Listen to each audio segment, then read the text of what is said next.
Hi everybody, Omer Sherrist here. Thank you for stopping by, and what I'd like to do is just spend the next few minutes here just talking a little bit about the tape measure and as to what all these little lines and markings and dots and spots and everything else that's on a tape measure, what do they mean? Now, I know most people are familiar with a tape measure. In fact, they probably have one in their toolbox or whatever. And then, of course, there's the person that doesn't have the tape measure. But in my opinion, what's worse than not having a tape measure is having a tape measure and not knowing how to read it. And that's what we are going to try to do here this afternoon here for a few minutes, is just explain to you how to read a tape measure the way it's designed to be used. Now, this tape measure that we're looking at here right now is an imperial measurements, which is inches and feet, opposed to the metric system, which is millimeters and centimeters and on up. So, for the sake of a demonstration, this is what we're going to be talking about here today. Now, if we take a close look at the tape measure, for instance, say between the markings here of 10 and 11 inches, okay, as we're looking at it here, we will see all these little marks down below here as to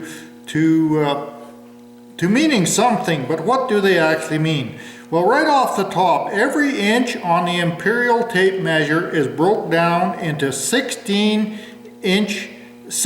of an inch increments as it goes right on through. Each inch has, if you were to count each one of these little lines in here, you would find that you had 16 little lines all the way through from the 10 to the 11 inch marking on there. Now let's just look at it a little closer. If we were to start here at the 10 inch, okay, and we go to the first little line, you'll see that's a short little line. That particular little measurement right there is 1/16 of an inch from there to there. Now if we carry on, we will have another 16th. So now we have 2/16 of an inch from here to here. You'll notice this line is a little bit longer, and what that tells you is we have a different measurement here. This little line here now stands for 1/8 of an inch. 2/16 equals 1/8 of an inch. Now if we go a little further on down, add another 2/16 to the measurement, we will hit a little longer line. This is the 1/4 inch measurement. If you were to count back, you would find that you had 1, 2, 3, 4 16ths of an inch in a 1/4 inch measurement. Going on from there, 1, 2 more 16ths, you come to a little longer line. That is the 3/8 inch measurement, and that one consists of 6 1/16 measurements. Pardon me. The 3/8 consists of 6 1/16 inch measurements, and that would take you up to this mark right here. If you carry on a little more, you would go 2 more 16ths of an inch. You would now hit this very long line in here, which is a 1/2 inch measurement. Between here and here is now 1/2 of an inch, which would be 8/16 of an inch. From here to here would total up to be 1/2 inch. Carrying on from there, another 16th, another 16th, we now have another line in here. This one here is 5/8 of an inch, which would be 10/16 from here to that line. You would find there was 10/16 of an inch measurements in there. Adding 1, 2 more 16ths of an inch, you come to this little longer line, which is 3/4 of an inch, which is 12/16. Going on a little further from there, we come to another line that is a 7/8 marking right there on the measurement, and that would consist of 14/16 in that 7/8 measurement. Adding 2 more 16ths in here, we now have the full inch, which would give you a complete measurement here of 16 1/16 increments all the way through here, would total that complete inch. And that's kind of what that's all about, is to how that really does work. And it may seem a little confusing at first, but the more you use it, the easier it gets. And you'll find that it's very, very easy once you do start using it. Now, following up a little further from that, there's a few more things I'd like to point out to you on the tape measure in terms of what they're all for. Now, if we just move the tape measure along here, we will come to a 16-inch marking here. And as you notice, it's in red, and you have a long arrow going both ways of the tape. Now, what that is for, the framers use that. This is for setting studs 16-inch on center. And as they measure them out, they would put a mark here right at the 16, and that would be the center point of that stud. That would be located there. As you pull this out a little further, our next measurement would be the 32-inch measurement right here. That would be a mark right there. That second stud would end up 32 inches on center. And if you carry on a little further from there, you would find the next one is 48 inches, which that would be 48 inches on center of that third stud.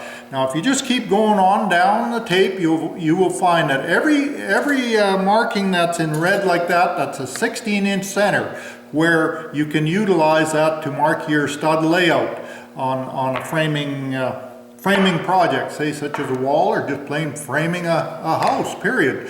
But the framer, that is their measurement right there that they use on a everyday basis all the time.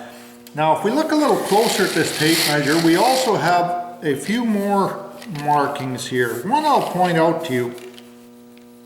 If we come to this location here, you'll see right up here on the top, you have a little black diamond here. And what that is for laying out floor joists, factory floor joists that are put on 16-inch centers, or not 16-inch centers, are put on this mark on center. Same comparison as, say, putting a wall studdings on 16-inch centers. Floor joists would be put on approximately 19 and a quarter inch centers. As it's marked there. Now, if you go right on down the tape measure and look for little diamonds, you would find, there's another one right there. That would be the location of the second floor joist on center, right there. Okay, and if you carry on down the tape, there would be more on down there that I'm just looking for. Right here's another one at 57, just a little past 57 and 1/2. That would be the location on center for that third floor joist, and so on down the line. But that's basically what this tape measure is all about, is to tell you these types of things as you're doing your day-to-day project. And now what I've got here is I brought along a dual purpose tape measure. On the one side here, you'll see it has imperial measurements, the same measurement as what we just talked about on the other tape measure. But on the other side here, you will see that we have, these are all metric on here. These are all in millimeters. Now, what I like with this tape measure, having it in the shop, if you're not familiar, say, with metric or not familiar with imperial measurements, you can take this tape out and you can do a very quick comparisons to give you an idea of what that measurement is. Say, for instance, if somebody tells you that they want you to draw out 300 millimeters, okay, and you're not sure just what that is in the metric system, but you are familiar with the metric or the imperial measurement. If you were to take and just look right straight across from that 300, you would find out that 300 millimeters is approximately 11 7/8 of an inch, which that would put that into perspective for you. Now, as you get on further on down the line, let's say if somebody says, okay, let's just draw out 900 millimeters. Well, wow, what is that? So once again, you just look at that 900 measurement, look down across, and we are approximately 35 and, well, let's say 35 and a half inches, just to kind of round it off. But that gives you a pretty good idea as to the comparisons and measurements there. Because nowadays, I know here in Canada we do have to use both measurements. We're in metric and also in imperial when it comes to construction. So you kind of have to know both of them.